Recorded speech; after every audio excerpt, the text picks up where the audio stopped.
I'm Lester E. Johnson. I enlisted in the service on October 15, 1942. Initially, I went into the Air Force. They called it Air Corps at the time. And I was stationed at Midland Field, Texas, which was a bombardier training school. I worked on the flight lines, keeping the bombers flying over their target range. I worked there for about 8 months, and then I took a very comprehensive test, and out of the 200 down the field that took this test, there were 29 of us that went on to college. I was at Vanderbilt University under what they call the Army Specialized Training Program, which was an engineering program. At the end of about 10 months, the government closed the program down. So I ended up first going to the 106th Infantry Division at Camp Atterbury, Indiana. I was there for about 3 weeks, and from there to Camp Crowder, Missouri, which was part of the time that was a training field for the Signal Corps. But I was there in the Combat Engineer Company, Company A of the 285th Combat Engineers. We trained there. From there, we went to Camp Atterbury, Indiana for a short period of time. From there to Camp Shelby, Mississippi for more advanced training. From there we went overseas. During my time in the Combat Engineers, my specialty was mines, booby traps, and explosives. And I trained extensively in the stateside, in England, and then shortly before the Battle of the Bulge in France at Epernay, learning the latest techniques that the Germans had for their mines. I knew every mine that they had in their arsenal, and I was sent on ahead. There were 9 of us that were 9 sergeants that were sent to mine school, both in England and in France. And we were sent on ahead of our battalion. And then when our battalion arrived, which was in the first part of January, and the Bulge, of course, was in full swing at the time, and we were stationed along a line all the way from Belgium down to the southern part of Luxembourg. That line was very fragile, very thin. And the object was to keep German infiltrators behind our lines. During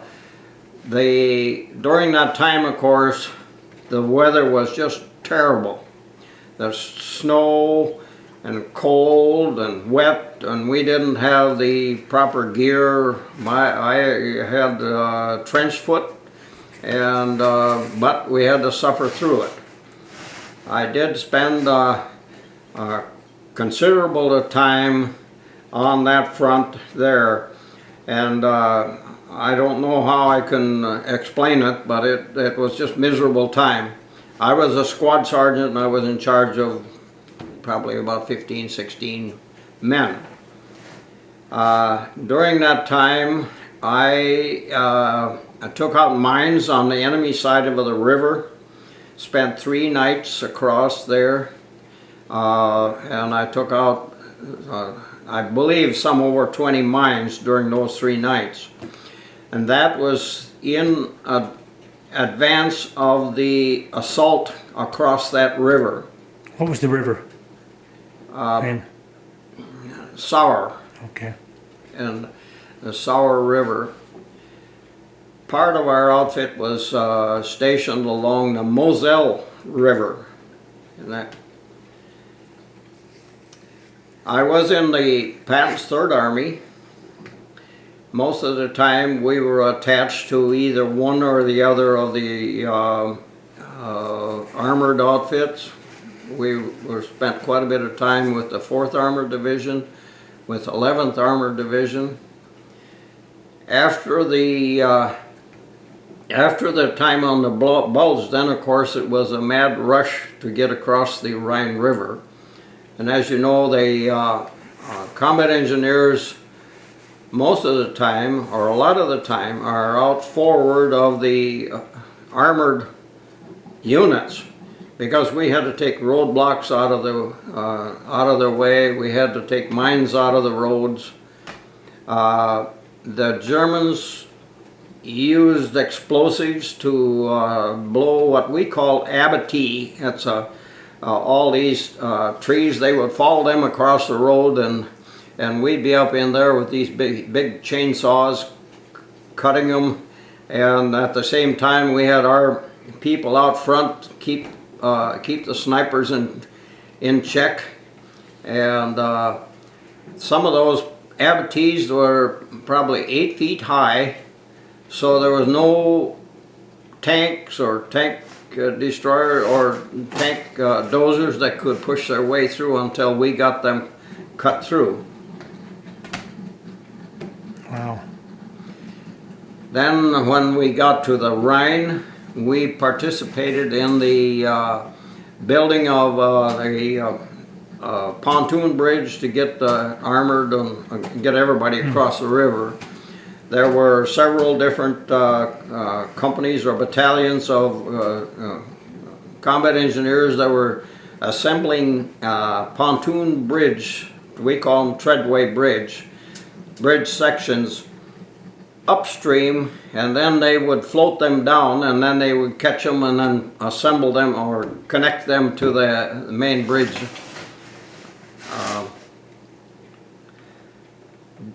I crossed that Rhine River within a very short period of time after the first tanks were across it. That the Germans, of course, were shelling constantly to keep us from doing our job. Well, it didn't work, did it? It didn't work. It didn't. The shelling didn't stop you. No, it didn't stop us. No. Okay, what happened next? Well, then of course it was a race across Germany, and periodically we were, you know, the Germans put up some pretty fierce fighting at various periods of time. There were, I remember one time our armored outfits ran into an area where there must have been about 15 of our tanks all burning at one time. And but as we went through Germany, we were responsible for keeping the roads open through these towns that had been heavily bombed. The streets, of course, were impassable, and we had our bulldozers, and that had to open it up so the tanks could get through. How much time did you spend in Germany then? In Germany? How much? In Germany? Yeah. Well, I was on the spearhead all the way through Germany into Czechoslovakia, where we met the Russians. So that must have been interesting. What was that like? Well, the Russian army was kind of a ragtag, kind of put together of all kinds of machinery and equipment and horse-drawn and that. The Russian soldiers, of course, seemed happy that this was over with. The German people, or the German soldiers, they were happy that it was over with. it might seem that they would be the other, but no, they were glad that the war was over. So when you got to Czechoslovakia, the war had come to an end? Yeah, we were inside maybe 20 miles or a little bit more into Czechoslovakia, and that's when the war ended. How did you know it had come to an end when you were there? How did you Well, find that out? came down through channels. I don't know how. And do you remember how it was told to you? No, I can't remember. I wonder how the Russians knew. Was there any kind of parties going on because of that? Well, I don't know. They they found out some way because they seemed to be happy. Now, the German soldiers you encountered when the war was over, were there very many you had to encounter, and what happened to them? Or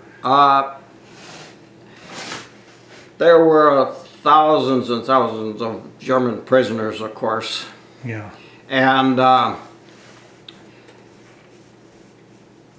after the war was over, we built a supposed to be a prisoner of war camp at Plattling, Germany, to hold 20,000 POWs. And we had 6 weeks to build that camp. oh, We had 1,000 POWs, German prisoners, working there. We never had to worry about them leaving because they got, first place, they got 3 square meals a day, yeah. you know, and they were treated very fairly. And I don't know where they kept them, but they would bring them in there by their truckloads, you know. In fact, I checked out 1,000 of them at one point in time to work there. My job during that time was to manage about 11 sawmills to saw the lumber for these buildings. Where did the wood come from? Just the local forest? Like lumber yards and that. Okay. They had stockpiles of logs, of course, and I don't know how those sawmills got paid. I'm sure they got paid after the war was over by the German government. Now, when you left there, where did you go? Did you stay there for a while? Or did Well, I have to back up a little you... bit. Okay. While we were building that camp and I was out supervising these sawmills, I developed a terrible sore throat, and I ran a high fever. I went to the medics. He looked at my throat and he says, "Oh, you got diphtheria." So I spent the next 6 weeks in a hospital at Passau, Germany. It was the 110th evac hospital, run by the, it was a German hospital, but it was run by the U.S. Army. And so I was one very sick boy. I lost 20-some pounds, and I'm not very big in the first place, but I survived it. Well, what happened after you left the hospital? Where'd you go? I went back. My unit had moved on towards home. I got assigned to another combat engineer battalion, the 243rd, and all it was kind of a place to recuperate. And I did have no duties. I hunted deer. Yeah. We shot deer, and we brought them back to the mess hall, and we had deer in all kinds of forms. Now, this was where in Germany then? That was near Deggendorf, is the Okay. name of it, and that was a town that was near the Danube River. Wow. Now, did you stay as a part of the occupation force, or did you come home? No, I came home and was discharged January 16th of 1946. How'd you get back? By ship or plane? Ship. A ship that didn't run very well. I Well, was on a Liberty ship, Oh, and yes. we had a lot of mechanical problems, and it took us 22 days to get back from Marseille, France. When you left the States to go to France, were you concerned about having the boat torpedoed? Well, that concern, that was a concern, especially as you got towards England. When you got within reach of where the submarines were operating.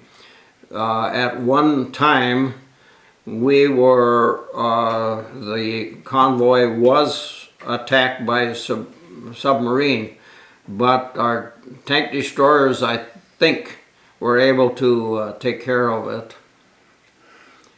Our convoy, we were told, was the largest convoy that had ever crossed the Atlantic. You could never see the ends, both ends of it. We were perhaps about the 4th or 5th ship in the line, but you couldn't see the last one. Wow. Any other unusual experiences that you came across while you were going through Europe? Well, I'll tell you an interesting one. As we were in Germany on the way through, there was a building, and it was a house, a fairly large house, constructed of like a cinder block construction, so it was not an old house. And in that house there was a huge safe. They had apparently had been some headquarters for some military operation. So I was told to see if I could open that safe, being an explosives person. So first I put on about, I think, three blocks of TNT, which is 1.5 pounds, and ran outside, and boom, part of the walls would come out. One of my fellows that was with me, he was standing under the eaves, and they had clay tile roof, and I can still see that clay tile bouncing off his helmet. I got the safe open on the 3rd try, but there was only 2 walls left on that building. Inside there were all kinds of records, and there was a lot of money, folding paper money. German money. German money. I turned that over to our company commander, and later on they ended up buying beer and that with it. So that was kind of a plus. A plus for you. Just one of those kind of things that happens. It's a little bit of fun to it. Did you ever find out what the papers were for? No, it was turned over to G2, and so Yeah. I have no idea. Well, I guess you were lucky to get through that whole mess. And I was lucky. 2 times I was really lucky. That one of them was as I was approaching one of my positions, and this is at night. And then, unfortunately, that happened before a shell explosion that did some damage to my ears. But I heard this click, and I wasn't with 15, 20 feet from that position. And as I looked down, there was a little glint of something, and enough light that I was looking down a gun barrel. And I hollered right away. I said, "Hi, Robbie," because I knew that this fellow was in that position. And he crawled out of that foxhole and came up and gave me a big bear hug, and he cried like a baby because he said, "One more second," he said, "I probably would have blown you away." And he was a fellow that I had helped along during the time in training, and that if he got into trouble, I was there to help him. And one time, that same individual was, we were at, I can't remember the name of the town. But anyway, we were being shelled and we were going to have to get out of town. And so I said to everybody, we're going to load up and get out of here. And this individual said, he said, there might not be any wine where we're going. He said, can I go down and get some wine? I said, no. He went anyway. Well, they shot at him when he was on his way down. When he came back, he had a big bag like a dog food bag. And he was walking in the snow there, and all of a sudden there was air burst and all kinds of shrapnel chewing up the snow, and down he went. So I started down there, which wasn't healthy. Well, pretty soon he takes that bag and he gets up and on his knees and he dumped the broken bottles out of there. Everything was red there. I didn't know if it was blood or red wine. He put a few bottles back in that. I turned around and I walked the other way. Did he make it back then? He made it. How many bottles of wine did he bring? Oh, I can't remember. He had a few. Yeah. But he had too many in the first place. Too much weight. He couldn't run. God. You know, and it wasn't healthy to go into those wine cellars and places because the first place the Germans would booby trapped, you know, a lot of those areas. I guess I can say that there were a lot of guys that had it a lot worse than I did, but I had it bad enough, and I seemed like I was lucky wherever I turned. It was the right turn. When I left the Air Force, the rest of the fellows took gunnery training, were sent overseas, were shot down over Romania. When I was at the 106th Infantry Division, I was sent then to the 285th Combat Engineers. The battalion that I was in 106th Infantry Division was the 424th, and then an H Company, which was the heavy machine guns and that. That outfit was hit head on in the Bulge, and they lost most of the men.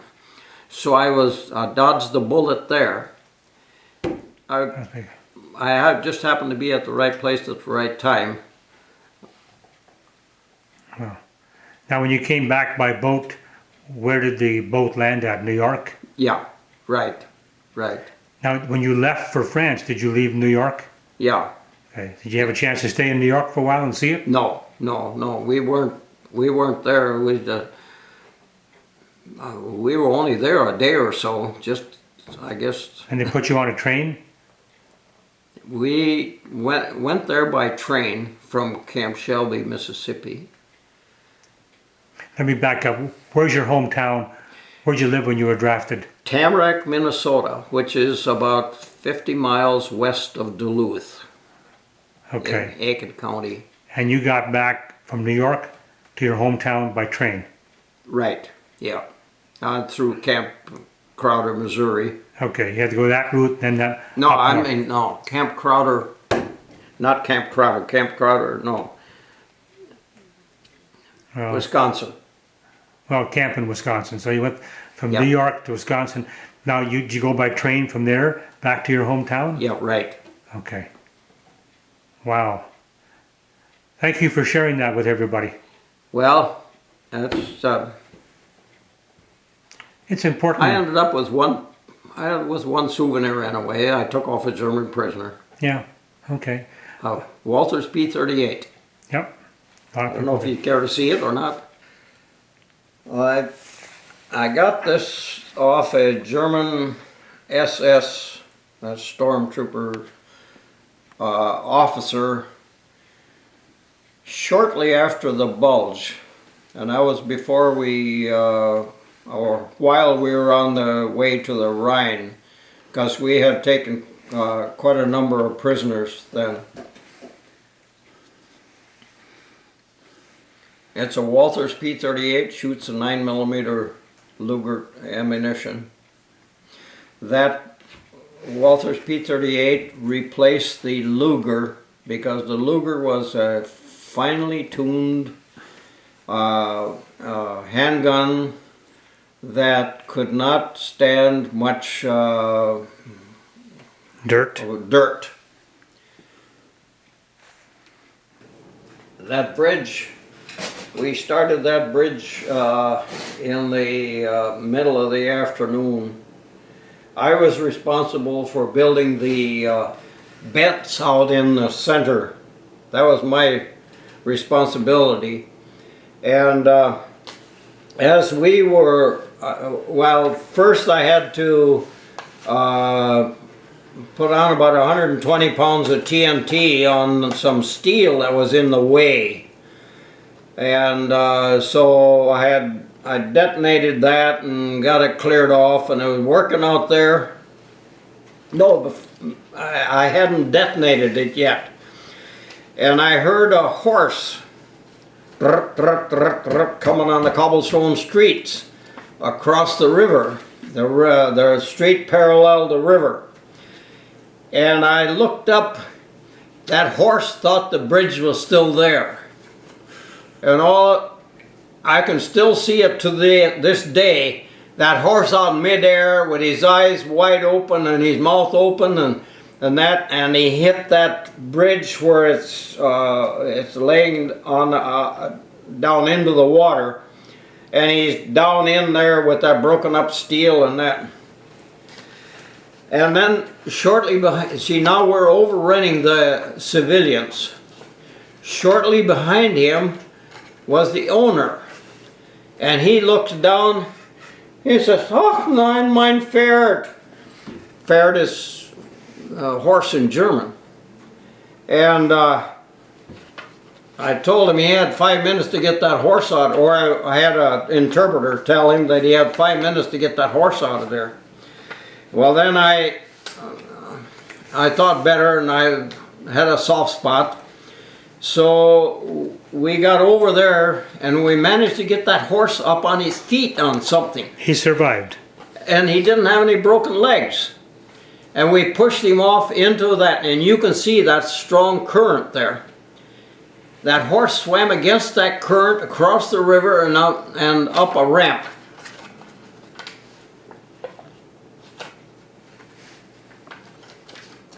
And what happened to the owner?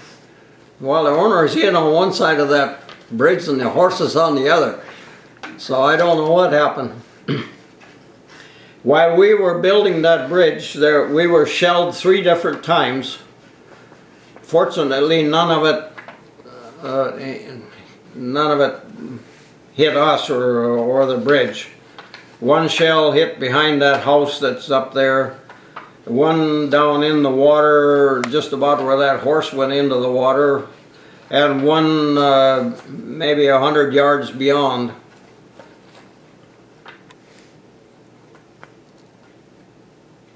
We finished that bridge before morning, and they were putting tanks across it.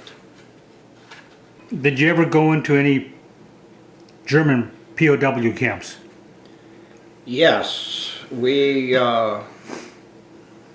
went to, I don't remember how many of these concentration camps it must have been 3 or 4 of those camps that we were there just about the earliest possible, and there were still the prisoners there. These prisoners had been used by the Germans to, well, one of the things that they did was they made cobblestones for the highways, and they had set up these places where they made those cobblestones. The building must have been 300 feet long and maybe only 20 feet wide or something. It was just stalls like you would put pigs or calves or whatever in. Each one of these little stalls is where these prisoners would work, making those cobblestones. That's just one of the things. Near these concentration camps, they were, and the visibility of it is in my mind, just like that happened. I can still see those prisoners that they had died. They'd worked them to death, and then they would just bring them up out into the woods, and they were laying there in rows and piles in their striped clothes. And they were probably not only Jews, but Poles and whoever else. And they would work them until there's nothing left of them, you know, they were just skin and bones. And it was really disheartening to see that somebody could treat a human race like they did. We also were almost at the same time as as we were going on through, liberated camps that had American prisoners in them. And in one camp, they were British that had been there since Dunkirk, which I don't remember how many years that was. But they would say, "Oh, old chap, I'm sure glad that you came by." They were so happy, and they were so thin and emaciated too, that and I'm sure that a lot of their buddies died there in that camp too. But do you happen to remember the name of the camp? No, I can't remember the name of the camps in that, because you're coming and going so fast through there, and that it's I don't know what else to say. It's we did not get into the Dachau kind of camp. Well, now the camps that you were in, there were American soldiers there. There were American soldiers in some of them, and there were English soldiers in others. And that. So they were trying to recover as many people as possible. Yeah. You know, I'd be concerned if we have a lot of bodies piled up. Wouldn't that be disease? I mean, wouldn't that offer a problem for disease in the camps? Oh, sure. Yeah. I'm surprised they did that. There was one, he had been a prisoner, and he had been beat so bad, I guess, by a rifle butt, and his head was swelled up and I sent him back and hoped that our medics could give him some relief, but it was so pathetic. Mm-hmm.